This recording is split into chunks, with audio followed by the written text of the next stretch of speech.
Alam mo kung sino ka. Alapanan talaga kita ng...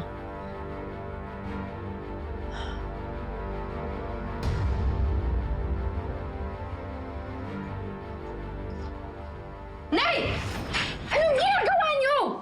Hayaan mo ako. Gagantihan ko si Gina. Binastos ako eh.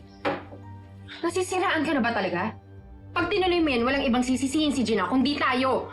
Gusto mo ba magkagera dito sa bahay? Pwede naman ngayon. Naduduwag ka? Nagiging practical lang ako. Dahil pagka nagkagulo dito, pwede tayong palayasin ni Robert. At ayokong isugan yung kinabukasan ng anak ko dahil lang sa galit mo kay Gina. Eh, paano naman ako? Nabastos ako, Betsy! Mas importante pa ba yung pride mo? Kaysa masigurang hindi maghihirap yung apo mo? Palibhasa, puro sarili mo lang iniisip mo. Kaya ako lumaki ng walang direksyon sa buhay dahil pinabayaan niyo ako. Na kailangan ko pa kumapit kay Robert para lang mawala ako sa kahirapan.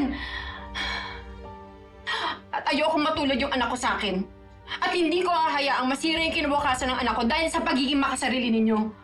At pagiging walang kwenta niyong magulang.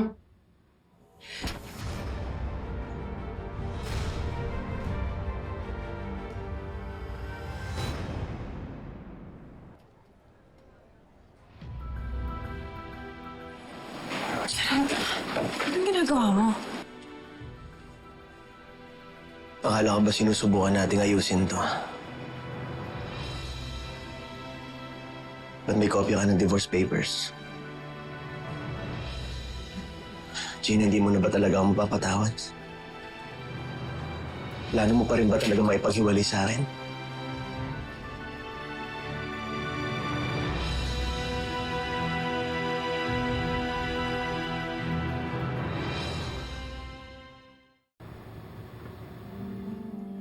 Wala nang epekto sa akin yung sampal mo. Manhid na ako. Dahil simula bata pa lang ako, sinasaktan mo na ako. At alam mo yung pinakamasakit? Tuwing sinasabi mo sa akin na ganda lang ang meron ako, na bobo ako, at wala akong mararating sa buhay. Bakit? Totoo naman ah. Kung wala ako, saan ka pupulutin? Hindi ka mabubuhay kung hindi dahil sa akin! At anong gusto mo? Magpasalamat ako?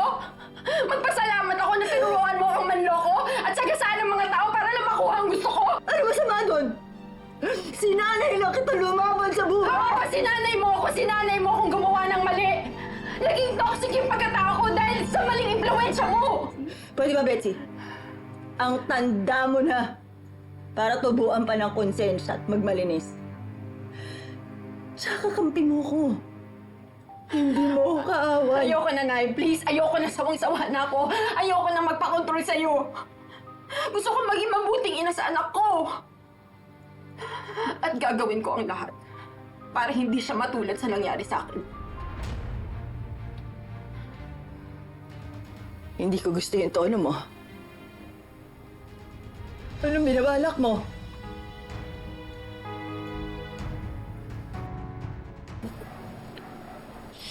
Nung pumayag ka na makita ko ulit si Mindy, akala ko nagkakaintindihan na tayo. Umasa pa ako na posibleng magkabalikan tayo. Ba't nagbago isip mo, Gina? Bakit nagbago isip ko? It was always on the table. Masisisi mo ba ako? Hanggang ngayon, sobrang sakit ng panlolokong ginawa mo sa akin. Gina.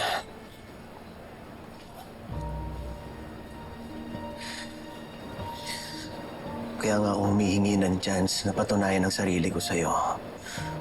Para makabawi ako sa'yo. Kapag tinuloy mo yung divorce, parang mo na rin tinundlokan ng kung ano man pwede mangyari sa atin. Yung pag-asa natin.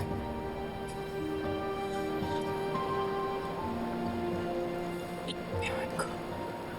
Kasi kahit siguro patawarin kita, hindi ko magagawang kalimutan lahat ng ginawa mo sa akin. Hindi ko alam kung kaya kong magtiwala sa'yo ulit. Gina. Gina, ano pa bang pwede kong gawin? Pag di na tayo umabot sa divorce. Ano pa? Pero Oh. Hindi ko talaga alam. Kailangan ko pag-isipan muna. Kailangan na namin umalis.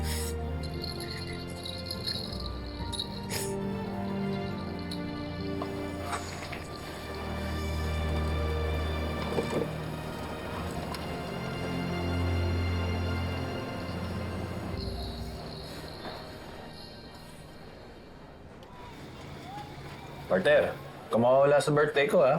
Manlilibre ako ng video sa Biyernes. Yung mga taga-supermarket pupunta din. Sasama ba si Gina? Posible.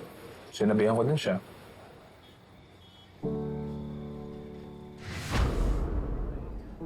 Ba't may kopya ka ng divorce papers? Hindi ko alam kung kaya kong magtiwala sa'yo ulit.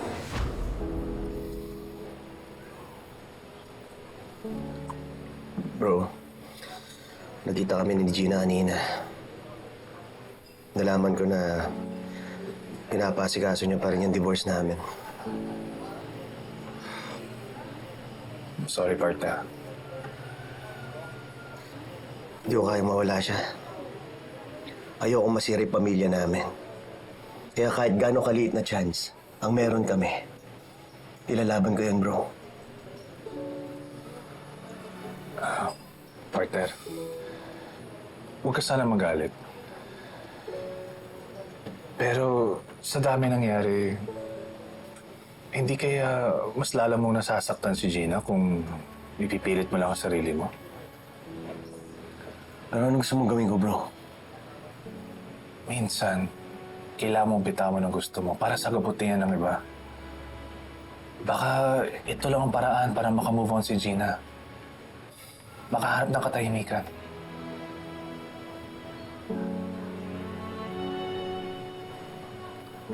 Basta partner, ha, sa Biyernes.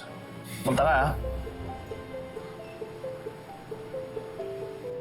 ha? Sige, mauna na ako.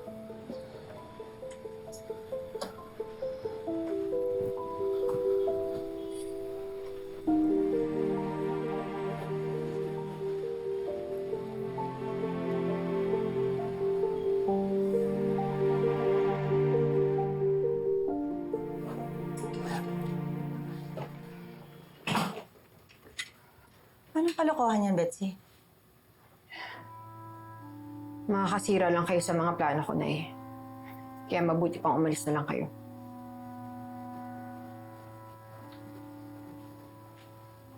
Ganun ba? Napakawalang hiya mo naman. Matapos kong gawin lahat para sa'yo, ito igaganti mo sa akin? Huwag kayong mag-alala na eh. Magpapadala pa rin ako ng allowance buwan-buwan. Pero isa lang ang pakiusap ko. Huwag niyo na kaming guluhin ng magiging anak ko. Makikita mo. Pag pinagtulungan ka na ng lahat ng tao dito sa bahay na to, tapos wala nagtatanggol sa'yo, hahanapin mo din ako. Tingnan lang natin. Kung hindi ka magsisi dahil pinalayas mo nanay mo.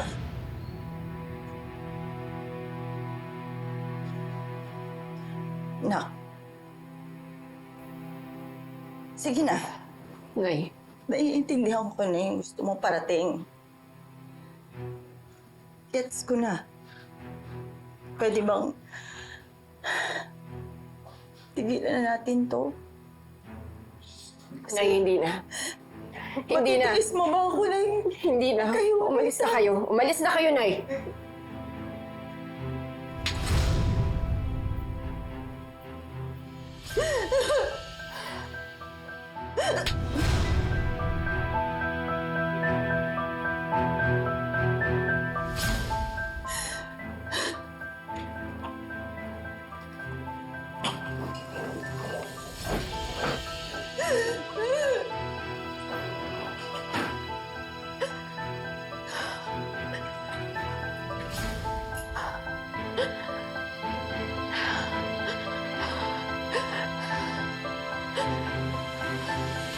May good news pala ako. Next week pupunta ako sa OB. Bibigyan niya daw ako ng updates regarding sa development ni baby. Hindi na ako makapaghintay. Bert, sana makuha niya yung mga mata mo at ilong mo.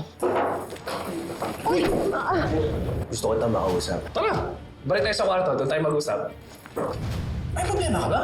Hindi ko gusto yung kinikilos mo May pahawak-hawak ka pa sa bayong ni Gina. Asawa ko yun! Robert, mag-break ka muna. Dinalan kita ng... Tita Connie?